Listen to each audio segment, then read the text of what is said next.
Assalamu alaikum. Last time we were discussing about the ideal capacitor and we had completed up to slide number 3. So today we will continue our discussion regarding the ideal capacitor and we will proceed to the slide number 4. Okay.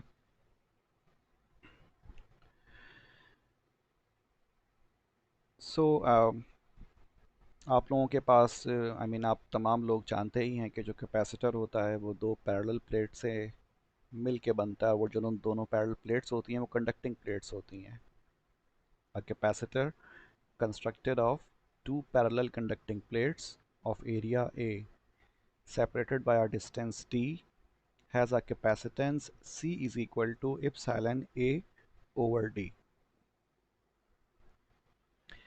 यानी कि कोई भी capacitor होगा अगर, तो वो दो conducting parallel plate से मिलके बना होता है और उन दोनों प्लेट्स का जो एरिया एक दूसरे को फेस कर रहा होगा that will be equals to A।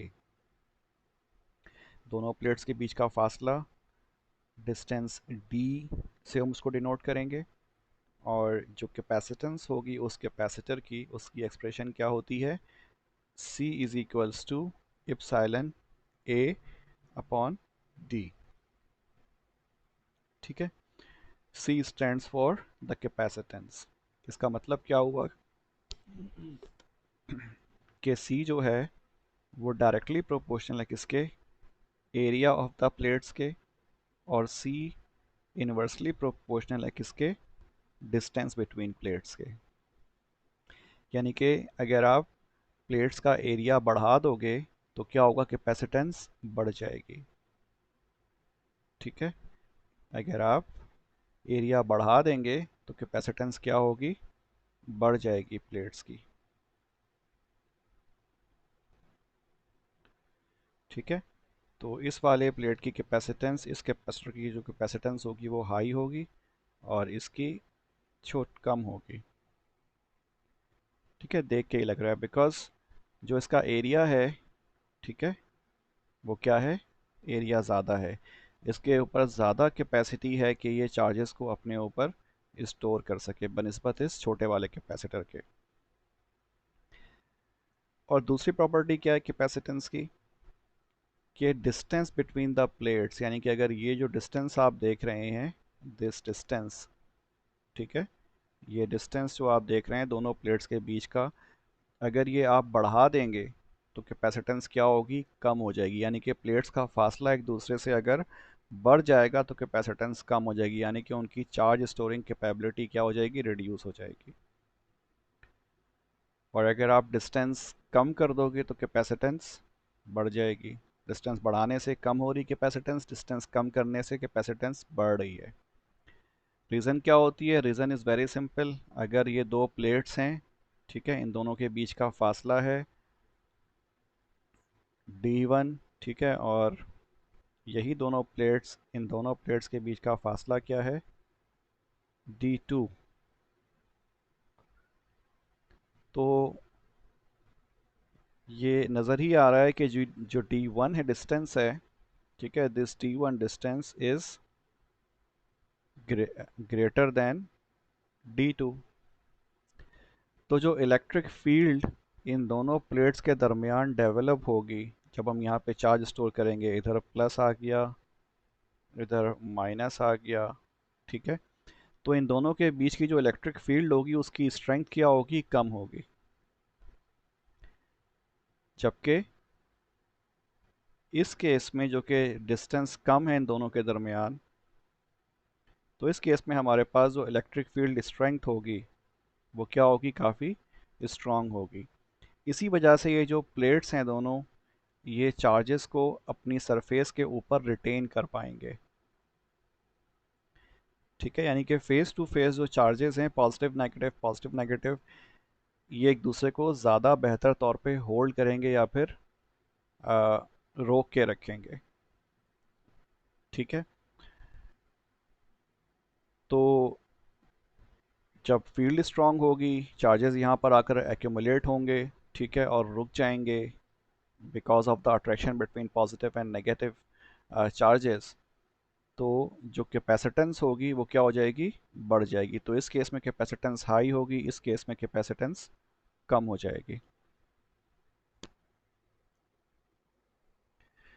ठीक है जी। बाकी जो इप्सिलॉन है, दिस इज द परमिटिविटी। ठीक है, परमिटिविटी ऑफ द डाइलेक्ट्रिक, या वो मटेरियल जो कि इन दोनों प्लेट्स के दरमियान मौजूद होगा।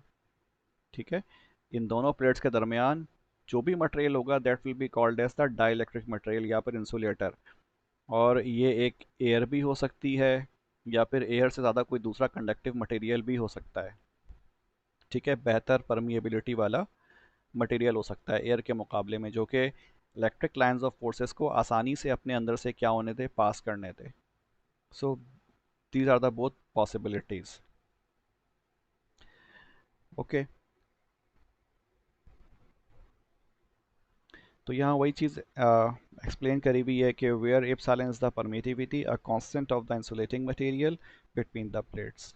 ठीक है, हर मटेरियल की अपनी परमिटिविटी होती है इलेक्ट्रिक लाइंस ऑफ फोर्सेस की। अगर मेटल है उसकी परमिटिविटी इलेक्ट्रिसिटी के लिए क्या होगी, या इलेक्ट्रिक लाइंस ऑफ फोर्सेस के लिए क्या होगी, ज़्यादा होगी। अगर वुड है, ठीक है, या कोई ग्लास है, तो वहाँ पे परमिटिविटी क्या होती है, कम होती है। This assumes the linear dimensions of the conducting plates are all very much greater than t। ठीक है, और वो आपको पता ही है, नज़र ही आ रहा था कि जो डायमेंशन होता है प्लेट्स का, यानी कि जो प्लेट्स का जो एरिया होता है, कैपेसिटर की प्लेट्स का एरिया, वो काफ़ी ज़्यादा होता है if we compare it with the distance between both plates. ठीक, for air or vacuum, epsilon is equals to epsilon naught, which is equals to 8.854 picofarad per meter। ठीक है, ये एयर के या फिर वैक्यूम की जो परमिटिविटी है उसकी आपको वैल्यू गिवन है। इसको हम आमतौर पे एप्सिलॉन नॉट से मेंशन करते हैं या डिनोट करते हैं। For most capacitors employ a thin dielectric layer with a larger permittivity than air in order to minimize the device size। ज़्यादातर जो कैपेसिटर होते हैं उनके अंदर जो थिन डाइलेक्ट्रिक लेयर होती है उसकी परमिटिविटी ज़्यादा होती है, यानी कि हम कोई डाइलेक्ट्रिक मटेरियल यूज़ करते हैं इंस्टेड ऑफ यूजिंग एयर। यानी कि हवा के बजाय या वैक्यूम के बजाय हम क्या करते हैं, हम कोई डाइलेक्ट्रिक मटेरियल या फिर डाइलेक्ट्रिक लेयर इस्तेमाल करते हैं बारीक सी, जिसकी परमिटिविटी क्या होती है, ज़्यादा होती है बनिस्बत किसके, एयर के। इसका बेनिफिट क्या होता है कि size of the capacitor reduce हो जाता है। ठीक है, अगर एयर होगा तो इलेक्ट्रिक लाइंस ऑफ फोर्सेस या फिर जो परमिटिविटी होगी वो स्ट्रांग नहीं होगी, तो आपको साइज ऑफ द प्लेट बड़ा चाहिए होगा सेम चार्ज स्टोर करने के लिए। अगर हम ऐसा फर्ज कर लें कि हमारे पास एक कैपेसिटर है जिसमें हमें 100 कूलम चार्ज को स्टोर करना है। ठीक है,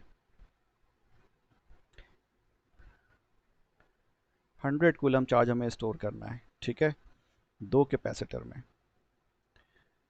तो अगर यहाँ पर बीच में मटेरियल कौन सा होगा, एयर होगा, तो इसकी परमिटिविटी क्या होगी, कम होगी। ठीक है, तो अगर इसका area let suppose 2 millimetre by 2 millimetre है। ठीक है, तो इस परमिटिविटी के होते हुए मीन्स जब बीच में एयर है तो हमें 100 कूलम स्टोर करवाने के लिए 2 मिलीमीटर बाय 2 मिलीमीटर का एरिया चाहिए होगा इसको स्टोर करवाने के लिए। ठीक है, 100 कूलम चार्ज यहाँ पर स्टोर होंगे अगर एरिया इसका 2 मिलीमीटर बाय 2 मिलीमीटर होगा और बीच में डिस्टेंस अगर आप सेम रखते हैं लेट सपोज। अब अगर हम एयर की जगह पर कोई दूसरा बेहतर परमिटिविटी वाला मटेरियल इस्तेमाल करते हैं तो अब इसका एरिया 2 मिलीमीटर बाय 2 मिलीमीटर नहीं होगा, इससे कम हो जाएगा। ठीक है, प्लेट्स का साइज रिड्यूस हो जाएगा बिकॉज परमिटिविटी हाई है। ठीक है, तो electric lines of forces between both plates will be stronger compare to the air if air would have been present in between these plates. ठीक है, तो इसका मतलब हमें जो प्लेट्स इस्तेमाल करनी होंगी अब उनका साइज़ क्या हो जाएगा, अब उनका साइज़ रिड्यूस हो जाएगा। ये डिपेंड करता है कि वो कितना बेहतर परमिट करता है, यानी कि परमिटिविटी हमें ऐसी रखनी है कि वो हो तो इंसुलेटर ही लेकिन एयर के मुकाबले में बेहतर हो। ठीक है, कंडक्टिव मटेरियल इस्तेमाल नहीं करते, अदरवाइज़ तो क्या होगा, मुमकिन है शॉर्ट सर्किट हो जाए, कुछ भी हो सकता है, उनका डिस्टेंस जो होता है वो काफ़ी कम होता है। ठीक है। तो अब जो एरिया होगा हमें कम इस्तेमाल करना होगा, या हमें जो प्लेट का साइज़ होगा वो रिड्यूस हो जाएगा। पहले 2 मिलीमीटर बाय 2 मिलीमीटर था, मुमकिन है अब ये 1 मिलीमीटर बाय 1 मिलीमीटर हो जाए, अगर हम बीच में कोई दूसरा मटेरियल इस्तेमाल कर लेते हैं, बेहतर परमिटिव वाला मटेरियल, ठीक है, इंस्टेड ऑफ एयर। ठीक है। जिसका इप्सिलॉन जो हो वो ज़्यादा हो, यानी कि हाइयर हो। ठीक है। या फिर आप ये भी कह सकते हैं एयर का जो परमिटिविटी क्या आती है, इप्सिलॉन नॉट होती है। तो ये जो इप्सिलॉन है it should be greater than epsilon not. तो ऐसे केस में क्या होगा, जो एरिया होगा प्लेट का वो कम हो जाएगा। जब एरिया कम होगा तो definitely size of the capacitor क्या होगा, वो ऑटोमेटिकली रिड्यूस हो जाएगा। Note that a capacitance of several hundred microfarads is considered large. ठीक है। आ, अगर हम बात करते हैं several hundreds microfarad capacitor की, यानी कि एक कैपेसिटर है जिसकी वैल्यू क्या है, लेट्स सपोज 100 माइक्रोफैरेड है, 200 माइक्रोफैरेड है, 300, 250, 275, 300। ठीक है। तो ये जो हंड्रेड्स में जो वैल्यू हैं, हंड्रेड्स ऑफ माइक्रोफैरेड, इसको हम कंसिडर करते हैं कि ये बड़ी वैल्यू है किसकी, कैपेसिटेंस की। ठीक है। और अगर सिर्फ फैरेड में हो, यानी कि माइक्रोफैरेड ना हो, मिली फैरेड या फैरेड हो, तो ये तो फिर बहुत बड़ी वैल्यू होती है कैपेसिटेंस की, ये काफ़ी ज़्यादा चार्ज स्टोर कर सकता है। इसकी वजह से फिर जो साइज़ ऑफ द कैपेसिटर होता है वो भी क्या होता है, काफ़ी बड़ा हो जाता है। A constant voltage across a capacitor results in zero current passing through it. अगर हम एक कांस्टेंट वोल्टेज अप्लाई करते हैं किसी भी कैपेसिटर के अक्रॉस, तो क्या होगा, जो करंट फ्लो हो रहा होगा उसमें से वो ज़ीरो हो जाएगा। A capacitor is thus an open circuit to DC। ठीक है। कांस्टेंट करंट, कांस्टेंट वोल्टेज से मुराद क्या है, जिसमें वेरिएशन ना हो। और वेरिएशन किस में नहीं होती, यानी कि फ्रीक्वेंसी किसकी चेंज नहीं हो रही होती, या जो वैल्यू है वोल्टेज की वो किस में अप डाउन नहीं होती। हमें पता है कि हमारे पास दो तरह की सप्लाई होती है ना, एक एसी सप्लाई होती है जो कि कॉन्स्टेंटली वेरी हो रही होती है, और एक क्या होती है, डीसी होती है। This is DC, this is AC. तो अगर हम डीसी अप्लाई करते हैं कैपेसिटर के अक्रॉस, तो होता क्या है कि अगर हमने एक कैपेसिटर को हमने कनेक्ट किया किससे, एक source of the voltage source है, लेट सपोज। ठीक है। और ये डीसी वोल्टेज सोर्स है, तो क्या होगा, चार्जेस यहाँ से निकलेंगे, यहाँ आकर के एक्यूमुलेट हो जाएंगे, और ये कुछ लम्हा ही लेंगे, for a very short period of time. अगर हम यहाँ पर एक एम मीटर लगा दें, तो ये एम मीटर आपको डिफ्लेक्शन शो करेगा, बिकॉज चार्जेस जो होंगे वो फ्लो होंगे बहुत शॉर्ट पीरियड ऑफ टाइम के लिए। लेकिन अगले ही लम्हे क्या होगा, यानी कि विद इन मिली सेकेंड्स और माइक्रो सेकेंड्स क्या होगा, वो डिफ्लेक्शन ख़त्म हो जाएगी, फ्लो रुक जाएगा। फ्लो रुकने का मतलब क्या है, अब करंट फ्लो नहीं हो रहा। और करंट कहाँ फ्लो नहीं होता, जहाँ पे ओपन सर्किट होता है। ठीक है। तो अगर डीसी का केस होगा, तो डीसी में क्या होता है, हमारे पास जो कैपेसिटर होते हैं ये बिहेव करते हैं just like an open circuit. ठीक है। शुरू में जब तक प्लेट्स चार्ज नहीं होंगी तब तक डेफिनेटली एक डिफ्लेक्शन शो करेगा, चार्जेस फ्लो होंगे। लेकिन जैसे ही प्लेट्स कंप्लीटली चार्ज हो जाएंगी, इलेक्ट्रॉन्स का या चार्जेस का फ्लो क्या हो जाएगा, रुक जाएगा। उसके रुकने का मतलब क्या है, करंट फ्लो नहीं हो रहा। करंट फ्लो नहीं होने का मतलब क्या है कि ओपन सर्किट हो गया है। ठीक है। So for DC capacitors will behave like an open circuit. लेकिन अगर यही क्या होता, हमारे पास कोई एसी सप्लाई होती, ठीक है, if this is an AC supply, तो अब इसमें क्या होता है, इसमें वेरिएशन होती है, यानी कि पहले ये प्लेट पॉजिटिव चार्ज हो जाती, ठीक है, फिर नेगेटिव हाफ साइकिल में ये प्लेट नेगेटिव हो जाती, फिर अगली हाफ साइकिल में ये पॉजिटिव, फिर अगेन नेगेटिव। तो इस तरह से क्या होता है, continuously charge discharge, charge discharge, या फिर ये पॉजिटिव नेगेटिव में कन्वर्ट होती रहती। तो इसका मतलब क्या होगा कि यहाँ पर अगर हम एम मीटर लगाएंगे तो ये कॉन्स्टेंटली क्या होगा, ये आपको डिफ्लेक्शन शो करता रहेगा, चार्जेस का फ्लो शो करेगा। तो चूंकि चार्जेस फ्लो हो रहे हैं, इसका मतलब क्या है कि जो कैपेसिटर है वो कंडक्ट कर रहा है। ठीक है। It is conducting. और जितनी फ्रीक्वेंसी ज़्यादा होगी उतना ही ज़्यादा क्या होगा, एमीटर करंट शो करेगा, क्योंकि उतनी ही तेज़ी से जो चार्ज हैं वो स्टोर और यानी कि स्टोर हो रहे होंगे। ठीक है, चार्ज या फिर डिस्चार्ज हो रही होगी। प्लेट। ठीक है, तो for AC circuit current flows through the capacitor. In fact ये थ्रो नहीं होता एक्चुअली, क्योंकि ज़ाहिर है वो एक प्लेट से दूसरी प्लेट पे थोड़ी जा रहे होते हैं इलेक्ट्रॉन्स निकल के, तो प्लेट चार्ज डिस्चार्ज हो रही होती हैं, तो ये वर्चुअली क्या होता है, इसमें करंट फ्लो हो रहा होता है, या हम इसको as a conductive element consider कर सकते हैं फॉर एन एसी सोर्स। लेकिन अगर डीसी होगा तो ये चार्ज होने के बाद फिर ये रुक जाएगा, it will behave like an open circuit. ठीक है, okay. Relation between charge stored and voltage of capacitor is given as Qt is equals to CVT। ठीक है, कि अगर हम रिलेशन बिटवीन चार्ज स्टोर्ड, यहाँ पे चार्ज क्या है हमारे पास, Qt है, ठीक है, और वोल्टेज, इन दोनों के बीच का अगर हम रिलेशन फाइंड करना चाहें तो वो क्या होगा, Qt is equals to CVT। यानी कि कहने का मतलब क्या है कि Q is directly proportional to V। Definitely अगर हमारे पास जो प्लेट्स हैं उन प्लेट्स के ऊपर नंबर ऑफ चार्जेस क्या होंगे, ज़्यादा बढ़ जाएंगे, यानी कि यहाँ पर क्यू स्टोर हो चुका है, यहाँ पर भी क्यू स्टोर हो चुका है, ठीक है, दोनों प्लेट्स में। तो अगर हम इसका वोल्टेज मेजर करेंगे तो हमें कुछ ना कुछ वोल्टेज मिलेगा। जितने ज़्यादा यहाँ पर चार्जेस स्टोर होंगे उतना ही वोल्टेज भी हाई होगा। तो यही कह रहा है यहाँ पर कि जो क्यू है उसका रिलेशन वोल्टेज के साथ क्या है, डायरेक्टली प्रोपोर्शनल है। If we increase the voltage what will happen, store charge store will increase. या अगर हम नंबर ऑफ चार्जेस जो कि स्टोर हो रहे हैं अगर हम वो बढ़ा देते हैं प्लेट के ऊपर, तब भी क्या होगा, voltage between both plates will also increase, but there is a constant of proportionality here which is the capacitance। ठीक है, तो अगर हम साइन ऑफ प्रोपोर्शनलिटी रिमूव करेंगे तो यहाँ पर एक c आ जाएगा, q is equals to C V, और ये क्या होता है, ये फिक्स क्वांटिटी होती है। ठीक है, यानी कि इससे ज़्यादा फिर वो बढ़ नहीं सकता, ये मैक्सिमम कैपेसिटी होगी इसकी। ओके,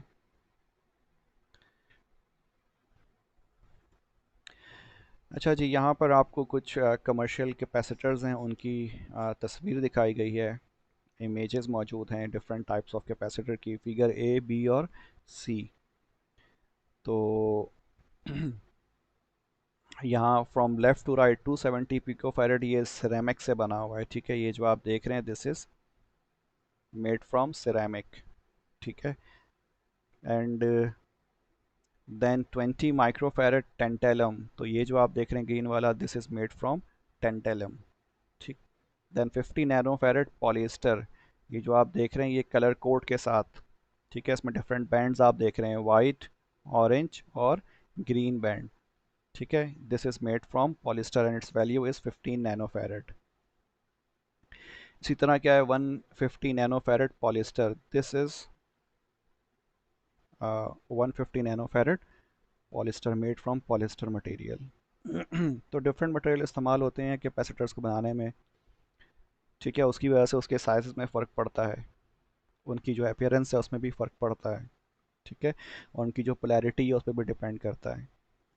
तो ये जो आप देख रहे हैं these are non polar capacitors, इसमें पॉजिटिव और नेगेटिव प्लेट डिफाइन नहीं है कि कौन सी पॉजिटिव है और कौन सी नेगेटिव है। यहाँ पे कोई भी पॉजिटिव हो सकती है, कोई भी नेगेटिव हो सकती है, आप कैपेसिटर को किसी भी एंगल से लगा लो, कोई फ़र्क नहीं पड़ेगा उससे। ठीक है, अच्छा जी, जो सेट बी है हमारे पास from left 2000 microfarad 40 volt DC. ठीक है, this is 2000 microvolt microfarad 40 volt DC, and this is 2500 microfarad 35 volt DC। ठीक है, DC के लिए इसमें पॉजिटिव और नेगेटिव डिफाइन होगा या फिक्स होगा, ये पॉजिटिव और ये नेगेटिव। ठीक है, तो इसमें फिक्स वैल्यू होगी डीसी के लिए, इसको आप इस्तेमाल करोगे।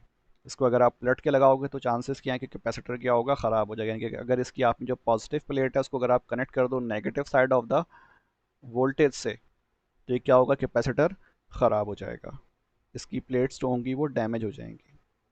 ठीक है, अब ये क्यों होता है, इसके पीछे पूरी थ्योरी है, फिज़िक्स है, तो वो फ़िलहाल हमारे पास यहाँ पे ना इतना टाइम है ना हमारा टॉपिक है ये।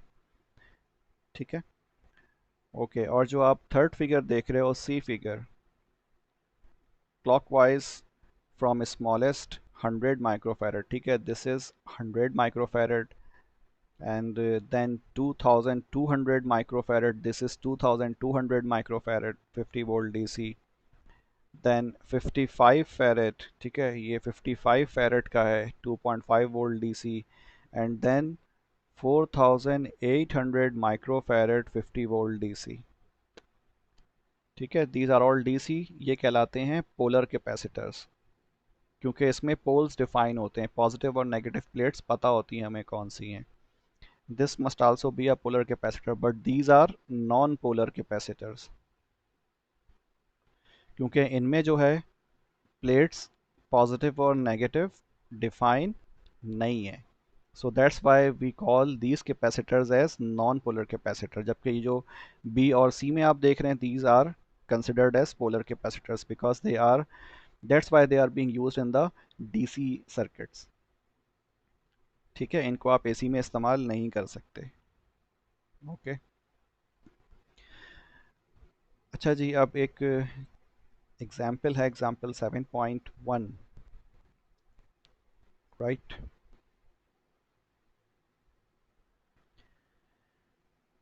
इसमें जो पूछा गया है क्वेश्चन है, determine the current I flowing through the capacitor of figure 7.1 for the two voltage wave forms of figure 7.3 if C is equals to 2 farad. ठीक है, क्या मालूम करना है, determine the current I, we have to find the value of current here.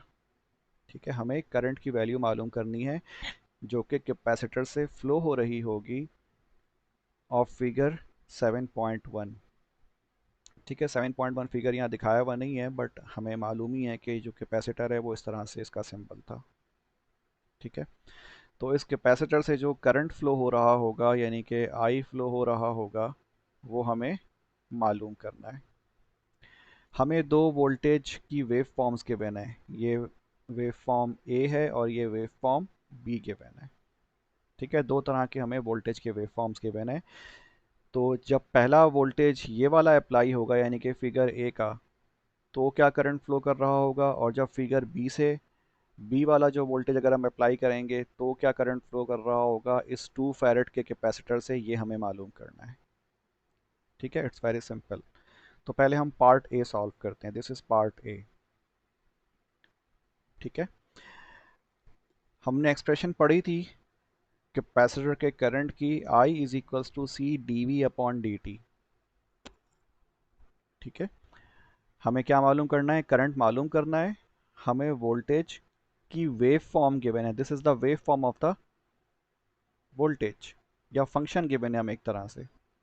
ठीक है, और अगर आप गौर करें यहाँ पर from time t is equals to 0 up to time 5 second the voltage is constant and that is 5 volt. ठीक है, इसका मतलब क्या हुआ कि ये कॉन्स्टेंटली 5 वोल्ट डीसी सप्लाई है जो कि कैपेसिटर को प्रोवाइड की गई है. और आपको याद होगा कि अगर हम डीसी सप्लाई देते हैं कैपेसिटर को जिसमें कोई चेंजिंग नहीं होती, कोई वेरिएशन नहीं होती वेव फॉर्म में पॉजिटिव और नेगेटिव में, तो जो कैपेसिटर होता है it behaves like an open circuit, तो करंट क्या होता है, ज़ीरो होता है. और वो क्यों होता है, because of this D we upon D T. ठीक है, यहाँ पर हमें क्या, हमारे पास क्या होगा, सी हमें पता है कितना है, 2 फैरेड है. चलिए मैं इसको थोड़ा बेहतर तरीके से कर देता हूँ. तो I is equals to C D we upon T, C is 2 farad multiply by D upon D T of V is equals to 5 volt. ठीक है, और d upon D T of 5 क्या होगा, 5 इज कांस्टेंट, तो constant का के ऊपर अगर आप उसको डिफरेंशिएट करो तो जवाब क्या आता है, ज़ीरो आता है. ठीक है, so that's why the current will be 0 ampere. तो इसीलिए जो इसका आंसर आप देख रहे हैं यहाँ पर, ये करंट जो है वो 0 एम्पियर यानी कि 0 लाइन पे मौजूद है for all the values of time. ठीक है, तो यहाँ पे रेट ऑफ चेंज जाहिर है 0 है ना, वोल्टेज में कोई रेट ऑफ चेंज नहीं है, it is 0, I mean it is 5 volt for all the values of time. अगर आप टाइम t -1 पे देखें, 0 पे देखें, 1 पे देखें, 2 पे, किसी भी टाइम पे आप देखें तो हमारे पास जो वोल्टेज है, दिस इज कांस्टेंट वैल्यू 5। ठीक है, there is no rate of change in this voltage wave form. ठीक है जी। तो इसीलिए हमारे पास जो आउटपुट होगा करंट का वो क्या होगा, ज़ीरो होगा, और फिर ये ज़ीरो कंटिन्यू करेगा। अच्छा जी, अब ये दूसरी वेव फॉर्म है, और दूसरी वेव फॉर्म का हमें पता है कि इस वेव फॉर्म का जो फंक्शन होगा वो क्या होगा, साइन फंक्शन होगा। ठीक है, this is a sine wave, it is starting from zero. ठीक है, ये साइन वेव स्टार्ट हो रही है कहाँ से, ज़ीरो से स्टार्ट हो रही है, और इसका जो पीक है वो कहाँ तक आ रहा है, 5 तक आ रहा है। ठीक है, इसका एम्पलीट्यूड क्या है, 5 है, और अगर आप नेगेटिव पे भी देखें तो इसका एम्पलीट्यूड क्या है, -5 है। तो इसका मतलब क्या हुआ, इसका फंक्शन क्या बनेगा, इसका फंक्शन बनेगा V T is equals to 5 sin t। ठीक है, तो अगर मैं इस वेव फॉर्म का फंक्शन लिखूं तो ये क्या हो जाएगा, this wave will be 5 sin t। ठीक है, इसका फंक्शन ये है, यानी कि v is equals to 5 sin t।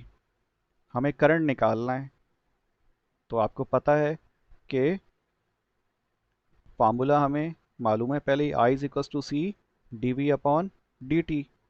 तो C हमें मालूम है कितना है, 2 फैरेड है, और D upon D T of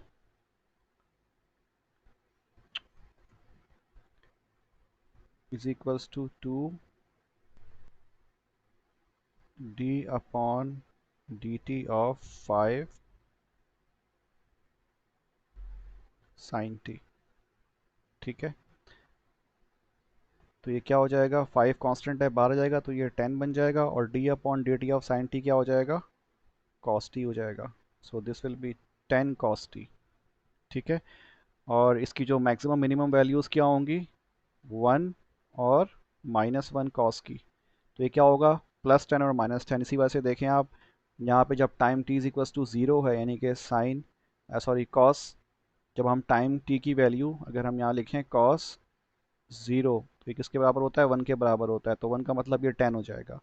जब time t is equals to zero है तो हमारे पास जो करंट की वैल्यू है वो कितनी है, 10 एम्पियर है। ठीक है, और इसी तरह से जब ये time t is equals to -1 है तो हमारे पास क्या हो जाएगा, -1 का मतलब, जब हम टाइम t -1 पुट करेंगे तो जाहिर है कॉस -1 का मतलब ये -1 बाहर आ जाएगा। ठीक है, माइनस जो कॉस होता है अपने माइनस को बाहर निकाल देता है, तो उस वक्त हमारे पास क्या हो जाएगा, ये नेगेटिव में वैल्यू आएगी और ये -10 हो जाएगा। ठीक, तो इस तरह से जो है हम इसका हमें जो टोटल यानी कि जो मैक्सिमम एम्पलीट्यूड है वो हमें मालूम हो जाएगा। सही है, और हम इसकी वेव फॉर्म खुद से ड्रॉ कर सकते हैं।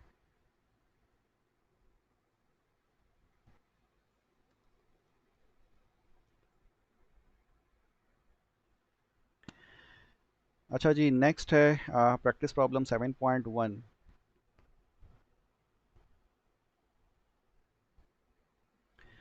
Determine the current flowing through a 5 millifarad capacitor in response to a voltage V equal to -20 volt. क्या मालूम करना है आपको, डिटरमाइन द करंट फ्लोइंग। ठीक है, करंट मालूम करना है थ्रू अ 5 माइक्रोफैरड कैपेसिटर। तो हमें क्या दिया हुआ है, हमें C is equals to 5 millifarad given है। ठीक है, और हमें I मालूम करना है।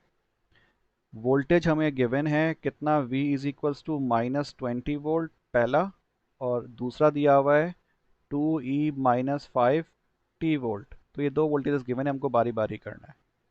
सही है, तो वही सेम फार्मूला यूज़ करेंगे, I is equals to C D we upon D T. अब ये 20 वोल्ट फिक्स है, कांस्टेंट है, तो वो जीरो हो जाएगा, तो हमें जवाब क्या मिलेगा जी, -20 volt is a DC voltage, therefore no current flows through the capacitor. ठीक है, I is equals to zero हो जाएगा अगेन इस केस में।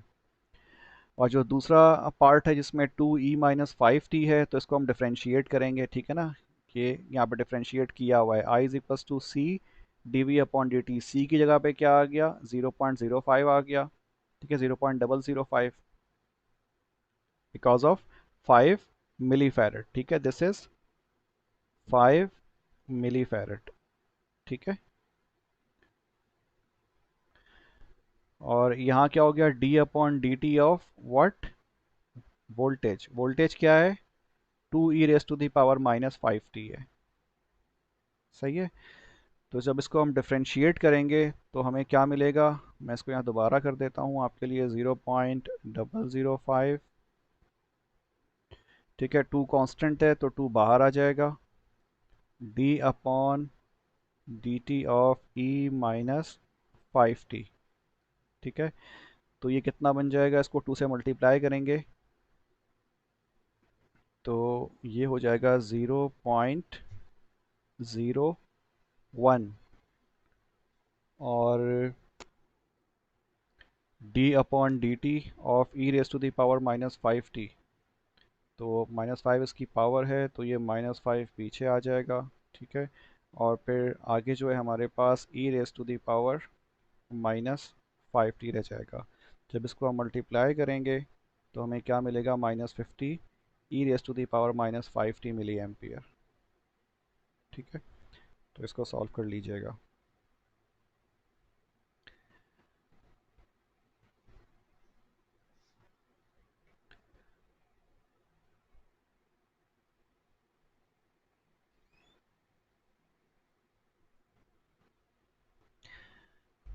अच्छा जी, नेक्स्ट है इंटीग्रल वोल्टेज करंट रिलेशनशिप। सही। The capacitor current may be expressed as function of time. हम जो करंट होता है कैपेसिटर का, उसको हम as a function of time show कर सकते हैं। किस तरह से, आपने देखा है I T is equal to C D V T upon D T. पहले हमने यहाँ पर फंक्शन ऑफ टी इस्तेमाल नहीं किया था, इसको सिर्फ हमने लिखा था I is equal to C D we upon D T लिखा था। ठीक है, लेकिन अगर हम with respect to time denote करना चाहें तो यहाँ पर आई टी हो जाएगा और ये डी वी टी हो जाएगा। ठीक है, यानी कि voltage with respect to time और current with respect to time. अगर थोड़ा सा इसको मैनिपुलेट करें या सिंप्लीफाई करें इस इक्वेशन को, for to find the value of D V T, ठीक है, तो हमें ये वाली एक्सप्रेशन मिलेगी, expression number 1। D V T आप एक साइड पे छोड़ दें, बाकी डी टी इधर आ जाएगा और सी नीचे आ जाएगा, तो ये क्या बनेगा, 1/c I T D T. ये हम किस लिए कर रहे हैं, देखें, हमें इक्वेशन जो पता है, जो एक्सप्रेशन पता है, वो किसकी पता है, आई टी की पता है। अभी तक हमने करंट मालूम किया है, जो पिछले हमने दो न्यूमेरिकल्स किए थे वहाँ हमने करंट फाइंड किया था, because we knew the value of V T. हमें वी टी पता था, हमने उससे करंट निकाल लिया। लेकिन अगर हमें करंट पता हो और हम वी टी फाइंड करना चाहें तो फिर हम क्या करेंगे, उसके लिए हम यहाँ पर डेरिवेशन कर रहे हैं। ठीक है, तो आई टी और वी टी का जो रिलेशनशिप है, यानी कि आई टी का वी टी के हिसाब से वो डिफरेंशियल वाला है, बट वी टी का आई टी को अगर हम, यानी कि अगर हमें आई टी पता है और अगर हम वी टी निकालना चाहें तो उसका रिलेशनशिप क्या होगा, फिर इंटीग्रल वाला होगा। तो यहाँ पे वही लिखा हुआ है, इंटीग्रल वोल्टेज करंट रिलेशनशिप। ठीक है, तो अब हमारे पास ये वाली एक्सप्रेशन आ गई, D V T is equal to 1/c I T D T, expression number 1। तो हम क्या करते हैं, अगर हमें वोल्टेज मालूम करना हो तो डेफिनेटली यहाँ से हमें डी को रिमूव करना होगा, इस डी को हमें यहाँ से ख़त्म करना है। तो उसके लिए हम क्या करेंगे, बोथ साइड ऑफ इक्वेशन पे हम इंटीग्रल अप्लाई करेंगे, इंटीग्रेशन अप्लाई करेंगे विद रिस्पेक्ट टू टाइम। ठीक है, तो जब हम इस पे इंटीग्रेशन अप्लाई करेंगे तो हमें क्या मिलेगा, लेफ्ट साइड पे यहाँ इंटीग्रल आ जाएगा और यहाँ इंटीग्रल आ जाएगा, तो डी से इंटीग्रल कैंसिल हो जाएगा और हमें क्या मिलेगा, वी टी मिल जाएगा। V T is equals to 1/c, constant है, 1/c बाहर आ जाएगा, तो यहाँ पे देखें 1/c बाहर लिखा हुआ है। ठीक है, और जो इसकी टाइम लिमिट होगी वो क्या होगी, टी नॉट से T. T not is the starting time and T is the final time. ठीक है, voltage between these two times. Okay, और आगे क्या है, यहाँ पर आई टी पहले लिखा हुआ था, इसको हमने आई टी डैश लिख दिया, ये सिर्फ डिफर करने के लिए इस वाले टी से, अदरवाइज कोई रीज़न नहीं है। ठीक है, तो आप इस टी को जब पुट करोगे इस टी डैश की जगह पर तो ये टी में ही आ जाएगा, यानी कि टी की जो भी वैल्यू होगी। तो सिर्फ हमने डिफरेंशिएट करने के लिए यहाँ पे इस टी को रिप्लेस किससे कर दिया है, टी डैश से किया है। और फिर जब हमने इसको टी डैश किया तो हमें सामने डी टी डैश करना पड़ेगा। ठीक है, और फिर हमने क्या किया, साथ में प्लस वी टी नॉट, यानी कि इनिशियल वोल्टेज भी हमने यहाँ पर ऐड किया, जिसको हम आमतौर पे क्या नाम देते हैं, के का नाम देते हैं, कांस्टेंट, या फिर इसको हम सी भी कहते हैं, कांस्टेंट, जो हम यूजुअली ऐड करते हैं जब हम इंटीग्रेट करते हैं तो। ठीक है, okay, now this is the equation number 2 which we have obtained. Equation number 2 may also be written as an indefinite integral plus a constant of integration. तो यहाँ तो ये डेफिनेट इंटीग्रल था ना, हमारे पास टाइम लिमिट मौजूद थी टी नॉट से लेकर के टी तक, तो हम इसको इनडेफिनेट इंटीग्रल की फॉर्म में भी लिख सकते हैं, जो कि जनरल फॉर्म होगी। उसकी एक्सप्रेशन क्या है, V T is equal to one upon C sign of integral I D T plus K. ठीक है, देखिए हम यहाँ पर टी और टी नॉट नहीं है, तो हमने यहाँ पे इसको सिंपल टी लिख दिया। ठीक है, टी डैश हटा करके हमने इसको नॉर्मल टी लिख दिया, टाइम की सूरत में ही लिख दिया। और ये जो वी टी नॉट है, इसको हमने के से रिप्लेस कर दिया, because this is the initial value of voltage at time T is equal to zero, यानी कि जब स्टार्ट हुआ होगा प्रोसेस, उस वक्त जो वोल्टेज होगा वो वाली वैल्यू हम के की जगह पर पुट कर देंगे, and this must be a constant value. तो ये एक्सप्रेशन जो है ये याद रखिएगा, ये वाली भी और ये सेकंड इक्वेशन भी अगर हो सके तो। एग्जाम्पल नंबर 7.2 है, find the capacitor voltage that is associated with the current shown graphically in figure 7.5a. The value of capacitance is 5 microfarad. ठीक है, क्या करना है आपको, कैपेसिटर वोल्टेज की वैल्यू मालूम करनी है, जो कि एसोसिएट है किसके साथ, उस करंट के साथ, जो कि ग्राफिकली कहाँ दिखाया गया है, फिगर नंबर 7.5 ए में दिखाया गया है। ठीक है, दिस इज फिगर 7.5 ए। इसमें हमें क्या दिखाया हुआ है, करंट दिखाया गया है, this is I T and this is T in milliseconds, ये मिली एम्पियर में और ये मिली सेकेंड में, इसका हमें ग्राफ दिखाया हुआ है। ठीक है, तो अगर करंट का ग्राफ ये होगा तो आपने क्या मालूम करना है, you have to find the voltage corresponding to this current graph. तो वो इसका ग्राफ यहाँ सामने दिखाया हुआ है, दिस इज द आंसर। लेकिन ये आया किस तरीके से, हमें ये करना है एक्चुअली। ठीक है, तो हमें जो है रिलेशनशिप मालूम है, वी टी का, V T is equal to one upon C integral T not to T I T dash D T dash plus V T not. ठीक है, अब देखें जब हम ग्राफ को एनालाइज करते हैं, तो हम उसको सेक्शंस में एनालाइज करते हैं या फिर पोर्शंस में एनालाइज करते हैं, या हम अपने ग्राफ को डिवाइड कर लेते हैं कुछ सेक्शन में। जैसा कि यहाँ आप देख रहे हैं कि इस ग्राफ को हम 3 हिस्सों में डिवाइड कर सकते हैं। ठीक है, एक from time T less than zero, यानी कि यहाँ से यहाँ तक, और एक time T greater than 2 millisecond. ठीक है, और एक time in between 0 and 2 millisecond. ठीक है, ये वाला वक्त, इसके 3 हिस्से बनेंगे। ठीक है, अगर आप गौर करें, time T is equals to time T less than 0 millisecond क्या होगा, जो करंट की वैल्यू है वो क्या है, 0 मिली एम्पियर है। ठीक है, यानी कि before time T is equals to 0 milliampere है, लेकिन 0 से लेकर के 2 मिली सेकेंड तक जो करंट की वैल्यू है वो कितनी रही है, 20 मिली एम्पियर। और आफ्टर 2 मिली सेकेंड यानी कि ऑनवर्ड्स, अब करंट की वैल्यू क्या है, अगेन 0 मिली एम्पियर। तो इसका मतलब इस ग्राफ के 3 हिस्से हैं और तीनों को हम सेपरेटली एनालाइज करेंगे, या हम उस दौरान वोल्टेज की वैल्यू मालूम करेंगे और फिर उसको हम क्या करेंगे, प्लॉट करेंगे। ठीक है जी, यही चीज़ यहाँ पर भी लिखी हुई है, we see 3 separate intervals T less than and equals to 0। ठीक है, T between 0 and 2 millisecond and T greater than 2 millisecond. ठीक है, इस ग्राफ में हम ये 3 सेक्शंस ऑब्जर्व कर सकते हैं। Defining the first interval more specifically as between minus infinite and 0। ये जो पहला इंटरवल आप देख रहे हैं, means T less than and equals to 0, इसको हम अगर स्पेसिफिकली एक्सप्रेस करना चाहें तो ये किस के दरमियान होगा, ये बिटवीन माइनस इनफाइनाइट एंड 0 होगा। यानी कि इसको अगर हम एक्सटेंड करेंगे लेफ्ट हैंड पे, तो ये कहाँ तक जाएगा, it will extend up to minus infinite value. ठीक है, तो टी लेस देन 0 या T less than equal to 0 का मतलब क्या है, it is the value of time और value of current during time minus infinite to 0 millisecond. Okay, so that T not is equals to minus infinite. इसका मतलब क्या हुआ, जो स्टार्टिंग टाइम था इस वाले ग्राफ का, यानी कि अगर हम ग्राफ प्लॉट करते हैं और नेगेटिव साइड पे आते हैं तो इसका जो स्टार्टिंग पॉइंट होगा वो क्या होगा, माइनस इनफाइनाइट होगा। ठीक है, तो इसको हम क्या कह सकते हैं, this is T not for this region. सही है, this is T not for this reason.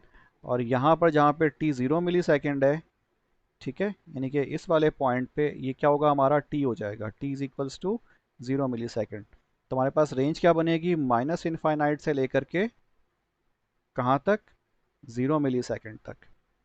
यानी कि टी नॉट ये हो गया और ये टी हो गया।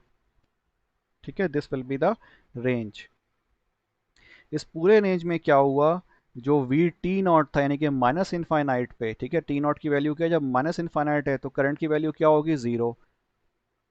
ठीक है ना, करंट की वैल्यू क्या है, जीरो है। तो अगर हम यहाँ पे आई की वैल्यू जीरो पुट करें इस वाले फॉर्मूले में,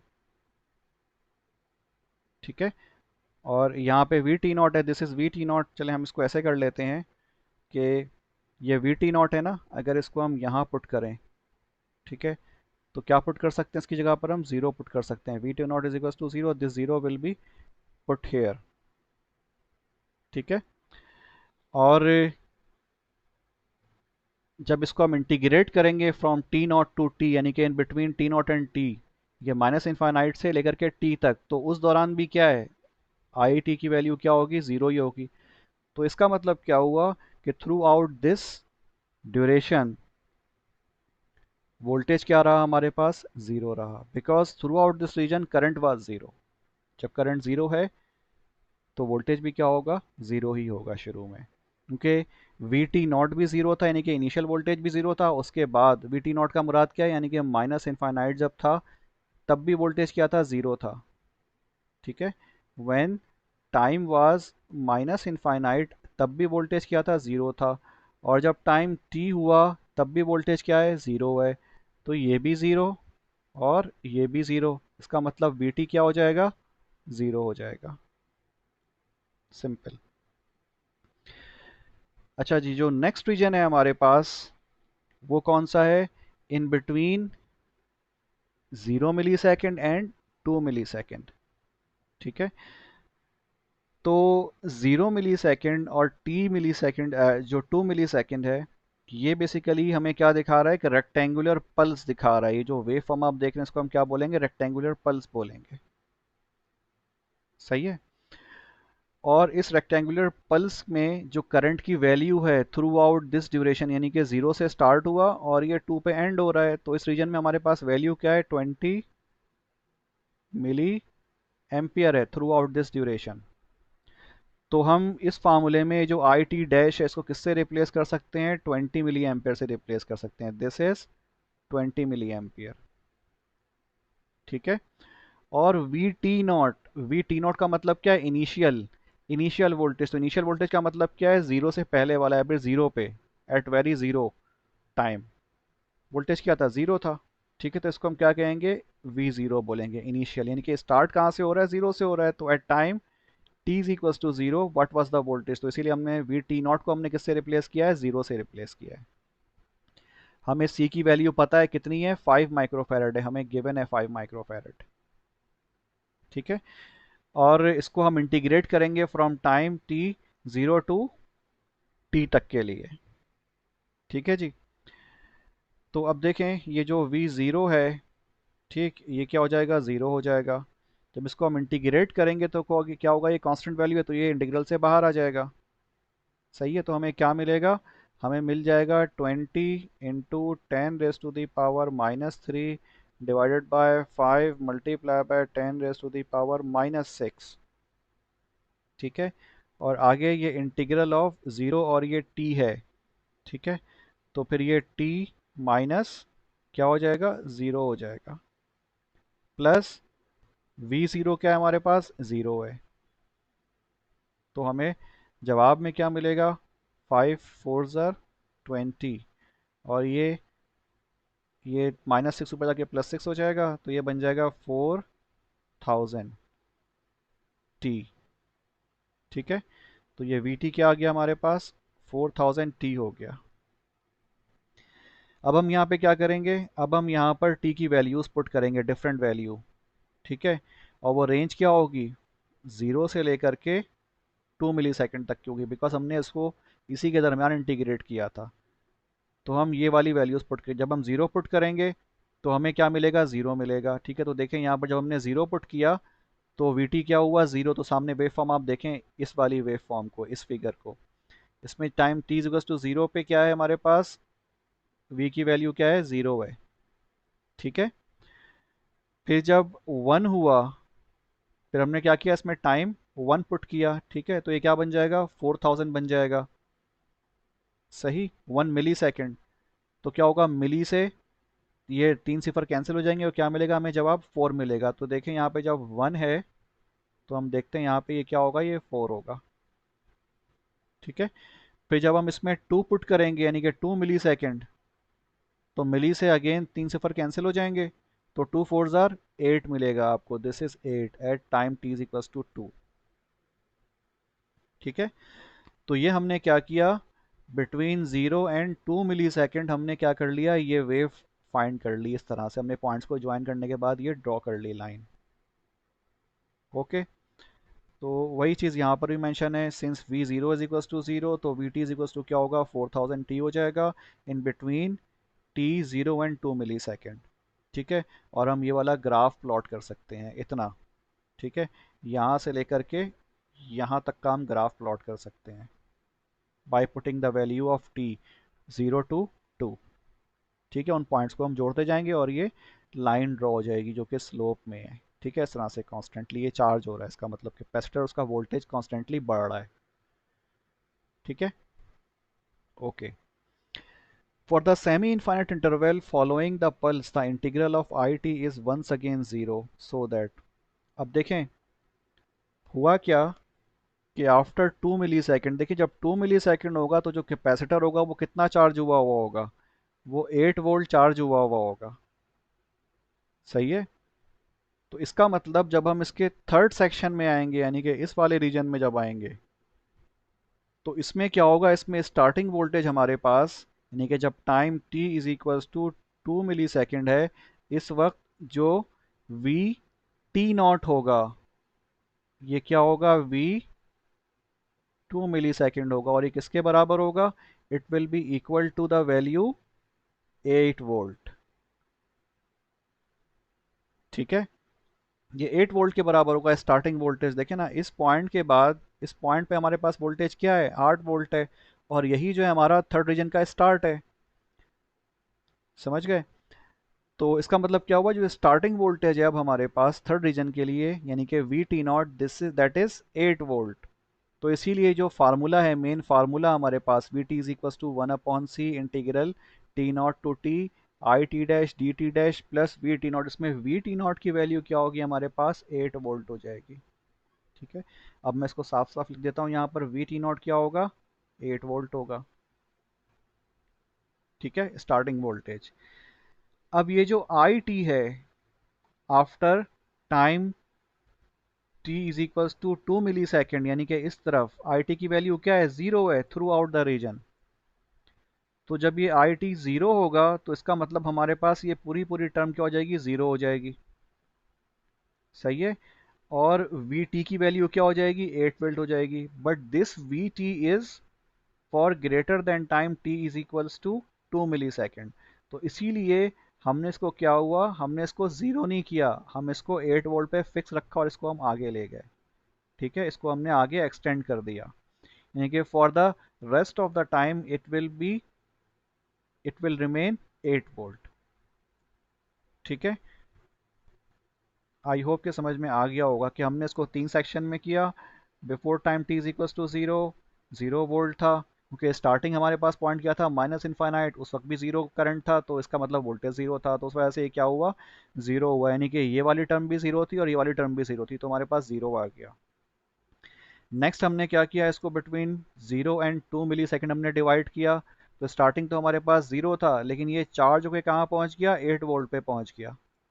ठीक है, तो हमारे पास ये वाला वी टी नॉट ज़ीरो था, लेकिन ये कितना हो गया, 8 वोल्ट हो गया।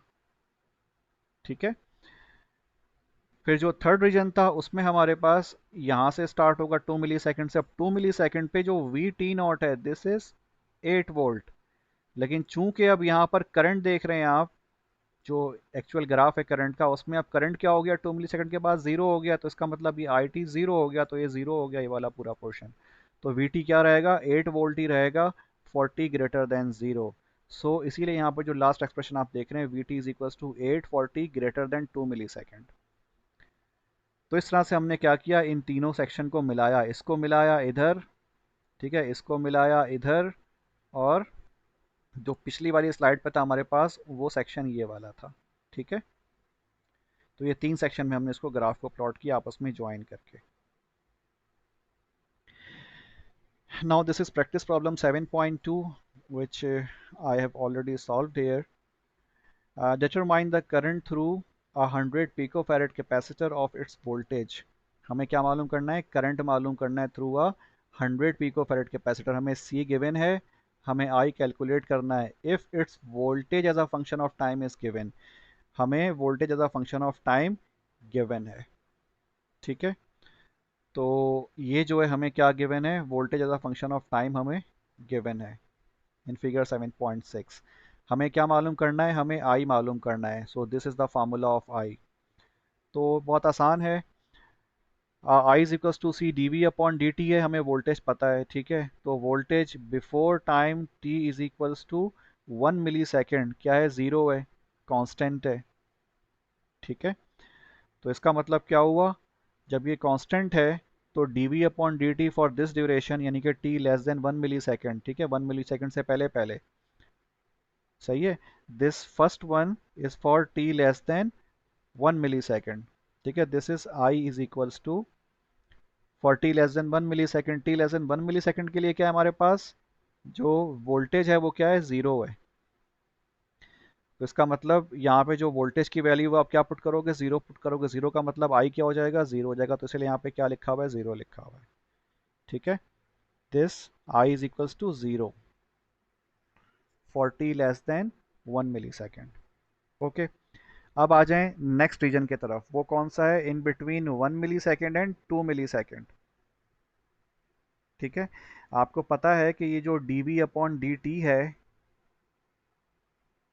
ये किसके बराबर होता है, v two minus v one divided by t two minus t one. ठीक है, ये आपने जब आप स्लोप वगैरह का पोर्शन कर रहे होगे फर्स्ट ईयर की मैथमेटिक्स में, तो वहाँ पर आपने ये देखा होगा। सही, तो v two minus v one, यहाँ पे वी टू क्या है हमारे पास, वी टू हमारे पास कितना है, टू है, और वी वन क्या है हमारे पास, ज़ीरो है। देखें ये टू है। ठीक है, दिस इज़ वी टू, ये वी टू पॉइंट है, मैं इसको थोड़ा क्लियर बना दूं, this is v two and this is v one. ठीक है, तो वी टू हमारे पास क्या है, 2 वोल्ट है, और वी वन क्या है, -0। इसी तरह टी टू क्या है हमारे पास, ये टी टू है और ये टी वन है। तो टी टू हमारे पास 2 है और टी वन क्या है, -1 है। तो ये क्या मिल जाएगा हमारे पास, 2 मिल जाएगा हमें।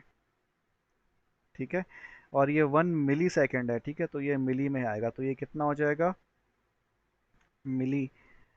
तो ये मिली ऊपर जाकर के क्या बन जाएगा, किलो हो जाएगा एक तरह से। सही है, अच्छा जी, तो ये 2 × 10⁻³ हो जाएगा। ओके, तो खैर, तो इसका मतलब क्या हुआ कि ये जो I is equal to C D we upon D T है, सी हमारे पास कितना है, 100 पीको, पीको का मतलब 10⁻⁻12, और d we upon D t हमने अभी कैलकुलेट किया कितना था, 1 किलो 10⁻³ सही है, तो जब इसको हम सॉल्व करेंगे तो हमें, सॉरी ये 2 था, जब इसको हम सॉल्व करेंगे तो हमें क्या मिलेगा, 200 नैनो एम्पियर मिल जाएगा। सही, क्योंकि देखें ये 2 और 100, 200 हो जाएगा, 2 × 100 200, और 12 में से 3 निकालेंगे तो कितना आ जाएगा, -9 आ जाएगा। तो ये कितना बन गया, 200 नैनो एम्पियर। सिंपल। अच्छा जी, इसके बाद क्या है हमारे पास, थर्ड रीजन है। थर्ड रीजन यानी कि बियॉन्ड 2 मिली सेकेंड। तो बियॉन्ड 2 मिली सेकेंड क्या हमारे पास वोल्टेज सेम है, ठीक है, वोल्टेज इज कॉन्स्टेंटली 2 वोल्ट। तो अगेन इस रीजन में क्या होगा, जब ये वोल्टेज कांस्टेंट हो गया तो करंट फ्लो नहीं होगा, यानी कि dv/dt क्या हो जाएगा हमारे पास, अगेन ज़ीरो हो जाएगा। तो इसीलिए यहाँ पर 40 > 2 मिली सेकेंड, जो जवाब आप देख रहे हैं वो कितना लिखा हुआ है, ज़ीरो लिखा हुआ है, ठीक है। तो इसको हमने तीन डिफरेंट सेक्शंस में इसके, या तीन डिफरेंट रीजन्स के हमने यहाँ पर क्या लिखे, करंट की वैल्यूज़ लिखी। बिफोर 1 मिली सेकेंड करंट कुछ और था, between 1 and 2 millisecond current कुछ और था, और आफ्टर 2 मिली सेकेंड करंट कुछ और रहेगा, ठीक है। तो इसको हम इस तरह से ग्राफ इसका प्लॉट करेंगे, सही, okay. Now the energy storage in the capacitor. To determine the energy, this is the derivation for the energy storage in the capacitor. To determine the energy stored in a capacitor, we begin with the power delivered to it. ठीक है, अगर हमें energy calculate करनी हो या फिर drive करना हो उसका फार्मूला, तो हम स्टार्ट कहाँ से करेंगे, पावर से करेंगे। Power stored in the power deliver to the capacitor, हमने कितना पावर डिलीवर किया कैपेसिटर को, ठीक है, क्योंकि जो पावर डिलीवर करेंगे वो उसमें विद रेस्पेक्ट टू टाइम वो स्टोर होता रहेगा, सही। अच्छा जी, तो हमें फार्मूला पता है, P इज इक्वल्स टू क्या होता है, वी आई होता है, ये हमें ओम्स लॉ के थ्रू हमें पता है, P is equals to V I. और हमें इसमें अगर हम इसको थोड़ा सा बेहतर देखें, P is equals to V I, तो V I is equals to क्या होता है, C D we upon D T. तो ये यही लिखा हुआ है, सी वी, ये वी यहाँ पर आया हुआ है, ठीक है, आगे लिख दिया है, C we D we upon D T. Okay, C is constant, इसीलिए इसको इक्वल टू के साथ लिखा हुआ है, बाकी v D we upon D t हमने अलग से लिखा हुआ है, बिकॉज बोथ आर वेरिएबल्स। अच्छा जी, तो जो एनर्जी स्टोर होगी वो क्या होगी, उस पावर को अगर आप इंटीग्रेट कर दोगे for the whole period of time, यानी कि स्टार्टिंग पॉइंट से लेकर के अप टू एंड टाइम तक, ठीक है। तो अगर हम पावर को इंटीग्रेट कर देंगे या फिर एडअप कर देंगे, या उसका क्या कहते हैं, एरिया मालूम कर लेंगे, या सम कर लेंगे, देखिए जो भी पावर डिलीवर हो रही है, पावर क्या होता है, energy deliver per unit time, ठीक है, यानी कि एक सेकंड में जितनी एनर्जी डिलीवर कर रहे हैं वो पावर कहलाती है, या यूनिट टाइम में जितनी एनर्जी हम डिलीवर कर रहे होते हैं वो पावर कहलाती है, ठीक है। तो अगर हम इस पावर को, जो कि यूनिट टाइम में, अगर हम for the whole period of time अगर हम इंटीग्रेट कर ले, इंटीग्रेट क्या होता है, बेसिकली समेशन होता है, ठीक है। तो अगर हम इसको इंटीग्रेट कर लें या फिर एडअप कर लें, तो हमें क्या क्या मालूम हो जाएगा, हमें एनर्जी मालूम हो जाएगी, ठीक है। इसकी मिसाल ऐसे ही है कि लेट सपोज अगर हम एक कैपेसिटर है, ठीक है, इसको हम पावर दे रहे हैं कितनी, 1 वाट। 1 वाट का मतलब क्या होगा, 1 जूल पर सेकेंड, यानी कि 1 जूल 1 सेकेंड के लिए हम इसको हम दे रहे हैं, ठीक है। तो अगर हमें इसकी एनर्जी कैलकुलेट करनी है from time T 0 to 5 second, तो हम क्या करेंगे, इसको हम 5 दफ़ा ऐड कर देंगे, या फिर इसको हम 5 सेकेंड से मल्टीप्लाई कर देंगे, यानी कि 1 जूल/सेकेंड मल्टीप्लाई बाय 5 सेकेंड, तो ये क्या मिल जाएगा हमें, 5 जूल मिल जाएगा, ठीक है। This is energy. तो ये जो हमने एडिशन किया है, basically this is the integration, integration से भी हमें यही जवाब मिलेगा, ठीक है। तो वो तो सिंपल सी एग्जांपल थी, बट अगर हमारे पास कोई फंक्शन वगैरह हो, ये थोड़ा सा कॉम्प्लेक्स सिचुएशन हो, तो फिर हम इसको इंटीग्रेट यूज़ कर रहे होते हैं, ठीक है। यहाँ तो मैं मालूम था ना, बट अगर फंक्शन वगैरह होगा तो वो कांस्टेंट नहीं होगा, वो फिक्स नहीं होगा, वो वेरी कर रहा होता है पर सेकंड या टाइम के हिसाब से फंक्शन। तो इस केस में फिर हमें इसको इंटीग्रेट करना होगा। तो इसीलिए integration of the power is actually the energy stored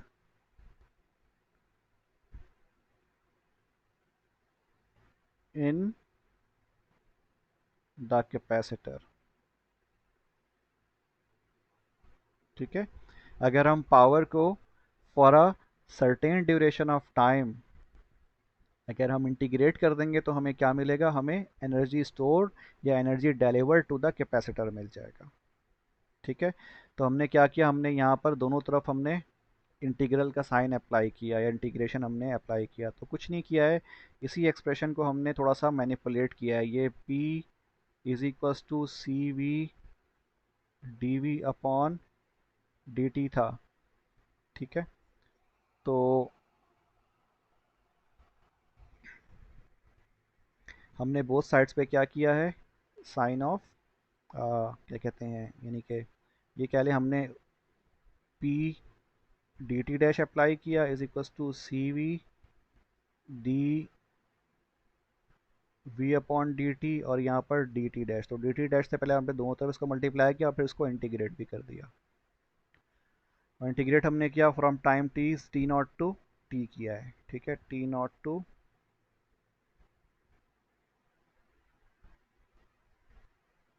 T. तो खैर हमें ये वाली एक्सप्रेशन मिल जाएगी, ठीक।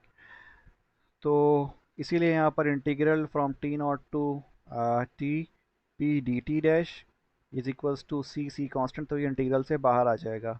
और फिर आगे integral T naught t into v D we upon D T dash, और फिर ये डी टी डैश। जब हम इसको इंटीग्रेट करेंगे तो इंटीग्रेट करने के बाद हमें क्या मिल जाएगा, ये वाली एक्सप्रेशन मिल जाएगी।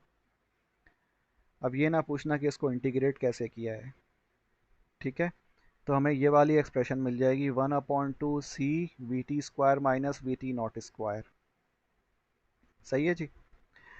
अच्छा जी, अब अगर हम अज्यूम कर लें कि जो स्टोर्ड एनर्जी है, ठीक है, वो डब्लू सी, सी डब्लू का मतलब क्या है, एनर्जी, और C for capacitor, T not starting time, ठीक है, ये जूल्स में है। और जो वोल्टेज है एट टी नॉट, ये क्या है, वी टी नॉट है। सही है। अगर हम ये अज्यूम कर लें कि जब स्टार्टिंग टाइम था तो जो एनर्जी स्टोर थी उसमें वो क्या था, वी सी टी नॉट था, v c t naught joules, और जो वोल्टेज था कितना था एट टाइम टी नॉट, वो वी टी नॉट था। सही। ये हमने स्टार्टिंग टाइम बता दिया। If we select a zero energy reference at t naught, अगर हम अज्यूम कर लें कि शुरू में जो कैपेसिटर था वो बिल्कुल डिस्चार्ज था, उसमें कोई एनर्जी स्टोर नहीं थी, कुछ भी नहीं था, यानी कि at time T naught zero energy मौजूद थी कैपेसिटर में, यानी कि हमने उसको कोई पावर दी नहीं थी at time T is equals to zero या उससे पहले, ठीक है। This implying that the capacitor voltage is also zero at that instant. तो इसका मतलब क्या हुआ, अगर उसमें कोई एनर्जी ही नहीं थी, उसका रेफरेंस एनर्जी जीरो था एट टाइम टी नॉट, तो इसका वोल्टेज भी क्या होगा, जीरो होगा, ठीक है। तो हम ये बात कह सकते हैं कि एट टाइम टी नॉट ये वोल्टेज क्या होगा, ज़ीरो होगा। अगर ये ज़ीरो हो जाता है हमारे पास, तो इसका मतलब डब्लू सी टी नॉट क्या हो जाएगा, ये भी ज़ीरो हो जाएगा। तो हमारे पास क्या बच जाएगा, डब्लू c t is equals to half c we T square बच जाएगा, ठीक है। We will be left with only this formula या दिस एक्सप्रेशन। ये कब होगा, जब हम अज्यूम करते हैं कि हमारे पास at time T not voltage was zero, ठीक है, तो एनर्जी भी क्या होगी, ज़ीरो होगी। हमने कोई एनर्जी प्रोवाइड नहीं करी तो वोल्टेज भी ज़ीरो होता है टाइम टी नॉट, यानी कि इनिशियल टाइम पे बिल्कुल डिस्चार्ज कैपेसिटर था, उसकी प्लेट्स बिल्कुल खाली थी। लेकिन आफ्टर टाइम टी नॉट वो चार्ज होना स्टार्ट हुआ, उसका वोल्टेज बढ़ा, आपने उसको एनर्जी देनी शुरू करी तो वोल्टेज बढ़ना शुरू हुआ, और बढ़ते बढ़ते क्या हुआ, कहाँ पे पहुँच जाएगा, हाफ सी वी स्क्वायर पे पहुँच जाएगा, ठीक है। और ये वी जो है बेसिकली फंक्शन किसका होगा, ये टाइम का होगा। ओके, तो ये फार्मूला याद रखिएगा, half c v square for डब्ल्यू c t. Okay, example number 7.3 है, it is related with the energy stored in the capacitor, find the maximum energy stored in the capacitor of figure 7.7। ठीक है, ये figure 7.7 आप देख रहे हैं, इसमें जो कैपेसिटर है ये 20 माइक्रोफेरेड का, ये कितनी एनर्जी स्टोर करता है ये आपको मालूम करना है, maximum energy stored in the capacitor. और दूसरी चीज़ क्या मालूम करनी है, energy dissipated in the register, ये जो रजिस्टर आप देख रहे हैं 1 मेगा ओम का, ये कितनी एनर्जी को डिसिपेट कर रहा है। डिसिपेशन का मतलब कन्वर्ट इनटू हीट, यानी कि एनवायरनमेंट में वो एनर्जी को डिसिपेट कर रहा है, यानी कि हीट की फॉर्म में ज़ाया कर रहा है। Over the interval T greater than zero and t less than 0.5 second, यानी कि जीरो से लेकर के 0.5 सेकेंड के दरमियान आपको ये एनर्जी मालूम करनी है, stored in both capacitor and register. ठीक है, ओके। अच्छा जी, और अच्छा इसमें एक और चीज़ क्या है, हमें फंक्शन गिवन है वोल्टेज का 100 साइन 2 पाई टी। ठीक है, 100 साइन 2 पाई टी हमें वोल्टेज का फंक्शन गिवन है। We have to find the maximum energy stored in the capacitor and the energy dissipated by the 1 mega ohm during the time duration t greater than 0 and t less than 0.5 second. So the energy stored in the capacitor is simply WCT is equals to half c v square. ये formula हमने कुछ देर पहले ही drive किया है। ठीक है, तो इसमें 1/2 जो है वो कांस्टेंट है, और 1/2 का मतलब क्या है, 0.5। ठीक है, 1/2 इज इक्वल टू 0.5। सी की वैल्यू हमें पता है कितनी है, 20 माइक्रोफैरड है, इसीलिए यहाँ पे क्या लिखा हुआ है, 20 माइक्रोफैरड लिखा हुआ है। This is 20 microfarad. आगे क्या है, v square, this is the function of voltage, और उसके ऊपर हमने अप्लाई किया हुआ है, स्क्वायर अप्लाई किया हुआ है। देखें फंक्शन है वोल्टेज का 100 साइन 2 पाई टी। ठीक है, तो जब इसको हम सॉल्व करेंगे तो हमें क्या मिल जाएगा, हमें मिलेगा 0.1 साइन स्क्वायर 2 पाई टी मिल जाएगा।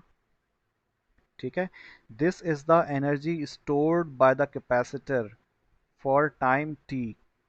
अब हमें करना क्या था, हमें करना ये था कि टाइम 0 से लेकर के 0.5 सेकंड के दरमियान हमें मालूम करना था कि मैक्सिमम एनर्जी कितनी स्टोर होगी। सही है, तो जाहिर सी बात है कि साइन की जो मैक्सिमम वैल्यू होती है वो क्या होगी, वो 1 होगी। ठीक है, एट अ पर्टिकुलर टाइम क्या होगा, इसकी मैक्सिमम वैल्यू क्या होगी, 1 होगी। तो जब ये 1 हो जाएगा तो हमें क्या मिलेगा, 0.1 मिलेगा मैक्सिमम। तो इसीलिए जो आप यहाँ पर ग्राफ देख रहे हो, this is the graph of this energy storage. ठीक है, ये डब्ल्यू c t 0.1 sine square 2 pi t, ये प्लॉट किया हुआ है इस फंक्शन को इधर। ठीक है, विद रिस्पेक्ट टू टाइम। तो खैर, जब आप यहाँ पर टाइम की वैल्यू पुट करोगे, स्टार्ट करोगे कहाँ से, ज़ीरो से। ठीक है, ज़ीरो, फिर 0.1, फिर 0.2, 0.3, इनके बीच की वैल्यूज़ भी आप ले सकते हैं। कहाँ तक इसको आप लोगे, 0.5 सेकंड तक लोगे। तो आपके पास वैल्यूज़ आती रहेंगी, ज़ीरो पे कुछ आएगा यानी कि ज़ीरो आएगा, फिर 0.1 पे कुछ वैल्यू आएगी, फिर 0.2 पे कुछ वैल्यू आएगी, फिर 0.25 पे कुछ आएगी, इस तरह 0.3 पे, 0.4 पे, फिर 0.5 पे। तो ये ग्राफ प्लॉट हो जाएगा। ठीक है जी, okay. The expression for power dissipated by the resistor in terms of IR। ठीक है, अच्छा उससे पहले देख लीजिए ये टाइम कितना है, जब 0.25 है। ठीक है, ये इस टाइम पे हमारे पास मैक्सिमम वैल्यू है। सही है जी, तो ये कैसे आएगा, हमारा जब हम टाइम की वैल्यू पुट करते रहेंगे तो हमें ये मिल जाएगा। ओके,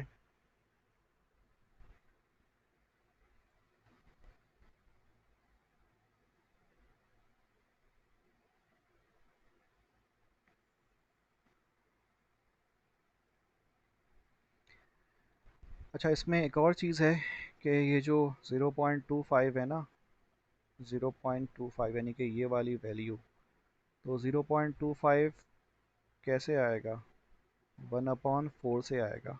ठीक है, तो जब हम इसको 1/4 पुट करेंगे, 2 पाई और ये 1/4, तो ये पाई/2 आ जाएगा। ठीक, तो जब पाई/2 होगा तो साइन की वैल्यू क्या हो जाएगी, 1 हो जाएगी, और फिर ये 0.1 मिल जाएगा हमें। यानी वैसे इसको करके देख लीजिएगा आप लोग खुद। The expression for power dissipated by the register in terms of I R. ठीक है, तो ये हमने कैपेसिटर का तो मालूम कर लिया एनर्जी। अब हम आते हैं एनर्जी या power dissipated by the register. तो उसके लिए हमने पहले क्या मालूम किया, पहले हमने करंट मालूम किया जो कि रजिस्टर से गुजर रहा था। सही है, ऑल दो कि हम इसको वी स्क्वायर क्या कहते हैं, P is equals to V I भी कर सकते हैं। ठीक है, या P is equals to V square upon R से भी मालूम कर सकते हैं, क्योंकि हमें वी तो पता है, हमें आर भी मालूम है, तो हम वो से भी कर सकते हैं। बट यहाँ पर पहले आई कैलकुलेट किया हुआ है, आई थ्रू द, यानी कि आई आर जो कि रजिस्टर से करंट फ्लो हो रहा है। तो आई आर क्या होगा, वी अपॉन आर हो जाएगा। वी हमें पता है कितना है, 100 साइन 2 पाई टी है। ठीक है, तो ये क्या हो जाएगा, 100 sine 2 pi t divided by resistance कितनी है 1 मेगा है, 1 × 10⁻⁶, तो ये ऊपर चला जाएगा 6, तो ये क्या बन जाएगा 10⁻⁻6। 10⁻⁻6 का मतलब क्या होगा 10 की पावर, ये 2 है, मल्टीप्लाई बाय 10⁻⁻6 और फिर ये आगे साइन 2πt, तो ये मिलेगा 10⁻⁻4 साइन 2πt। तो आप देख लें ये यही लिखा हुआ है 10⁻⁻4 साइन 2πt। ठीक है, ओके। आई मालूम कर लिया हमने, तो फिर पी आर हम मालूम कर सकते हैं, पावर डिसिपेटेड बाय रजिस्टर। क्या फार्मूला है, आई स्क्वायर आर है। तो हम सिंपली क्या करेंगे, इसको उठा करके इसमें पुट कर देंगे। जब इसमें पुट करेंगे तो यहाँ पे स्क्वायर आएगा, ठीक है, स्क्वायर यहाँ पे मिस हुआ है, तो ये आप लगा लीजिएगा। तो ये क्या बन जाएगा 10⁻⁻8 इंटू 10⁻6 और ये साइन स्क्वायर 2πt। तो ये जवाब कितना मिलेगा 10⁻⁻2 साइन 2πt। ठीक है, ये हमें क्या मिल जाएगा, पी आर मिलेगा। This is p r is equal to 10⁻⁻2 sine 2πt। Okay, so the energy dissipated in the resistor between time 0 to 0.5 second is, ये फार्मूला है हमने पीछे देखा है, डब्ल्यू r is equals to integral 0 to 0.5 p r d T. ठीक है, 0 to 0.5 p are हमने अभी निकाला 10⁻⁻2 इंटू साइन 2πt dt। ठीक है, इसको इंटीग्रेट करेंगे और इंटीग्रेट करने के बाद ज़ाहिर है 10 बाहर आ जाएगा। ठीक है, साइन स्क्वायर इसको हम इंटीग्रेट करेंगे, इंटीग्रेट करने के बाद हम उसमें t की वैल्यूज़ पुट करेंगे फ्रॉम 0 टू 0.5 सेकेंड और फिर इसको हम प्लॉट कर लेंगे। तो खैर यहाँ पे इसको प्लॉट करके दिखाया हुआ नहीं है, यहाँ पे सिर्फ कैपेसिटर की जो कैपेसिटेंस है वो प्लॉट करके दिखाई हुई है आई थिंक। तो खैर इसको हम यूजिंग मैटलैब वगैरह कुछ भी या किसी भी फंक्शन से या किसी भी सॉफ्टवेयर के थ्रू हम कर सकते हैं, फिर मैनुअली भी कर सकते हैं, इंटीग्रेट कर लें अगर, तो ज़रूरत नहीं इसको करने की, बस इतना ही काफ़ी है। This is practice problem 7.3. Calculate the energy stored in a 1000 microfarad capacitor at t is equals to 50 microsecond. If the voltage across it is 1.5 cos 10 raised to the power 5 t volts. ठीक है, आपको energy store calculate करना है 1000 microfarad capacitor से at t is equals to 50 microsecond. ठीक है, जो energy store होगी 1000 माइक्रोफैरड कैपेसिटर में जब टाइम कितना हो 50 माइक्रोसेकेंड हो, अगर वोल्टेज अक्रॉस इट यानी कि इस कैपेसिटर के अक्रॉस जो वोल्टेज होगा वो कितना गिवन है हमें 1.5 cos 10 raised to the power 5 t volts है। तो हमें क्या मालूम करना है, हमें एनर्जी स्टोरेज कैलकुलेट करना है। ठीक है, अच्छा तो हमने क्या किया, हमें वोल्टेज पहले कैलकुलेट करना है, what was the voltage at 50 microsecond. अगर हमें वोल्टेज मिल गया 50 माइक्रोसेकंड पे, फिर उसको हम पुट करेंगे किसमें, एनर्जी के फार्मूले में, और कैलकुलेट कर लेंगे। तो इसीलिए यहाँ पर जो वोल्टेज का फंक्शन गिवन था हमें 1.5 cos 10 raised to the power 5t, तो यहाँ पर t की जगह पर हम क्या पुट करेंगे 50 माइक्रोसेकंड। ठीक है, तो इसीलिए यहाँ पे क्या किया हुआ है 1.5 cos, ठीक है, और 10 raised to the power 5 multiply by this is 50 microsecond. ये पुट किया तो हमें कितना मिल गया 0.4255 वोल्ट, यानी कि जब टाइम 50 माइक्रोसेकंड था उस वक्त वोल्टेज किया था 0.4255 वोल्ट था। वोल्टेज मिल गया हमें 50 माइक्रोसेकंड पे, तो इस वोल्टेज को हम कहाँ पुट कर देंगे, इस वाले फार्मूले में पुट कर देंगे। हमें कैपेसिटेंस पता है 1000 माइक्रोफैराड है। ठीक है, ये भी हमें मालूम है 1/2 0.5 के बराबर है। तो हमने क्या किया, वैल्यूज पुट कर दिया, दिस इज 0.5 यानी कि 1/2 की जगह पर सी की जगह पर क्या आ गया 1000 माइक्रोफैराड आ गया, और दिस इज 0.4255 ये वोल्टेज आ गया। जवाब कितना आया 90.53 माइक्रोजूल आ गया। This is the energy stored at time t is equals to 50 microsecond when the voltage was 0.4255 volt. Okay, now this is the next topic, the inductors। ठीक है, this was the end of the capacitor portion। अब next time hopefully इंशाल्लाह हम inductor को start करेंगे। ठीक है, तो आज के लिए बस इतना ही है। ओके।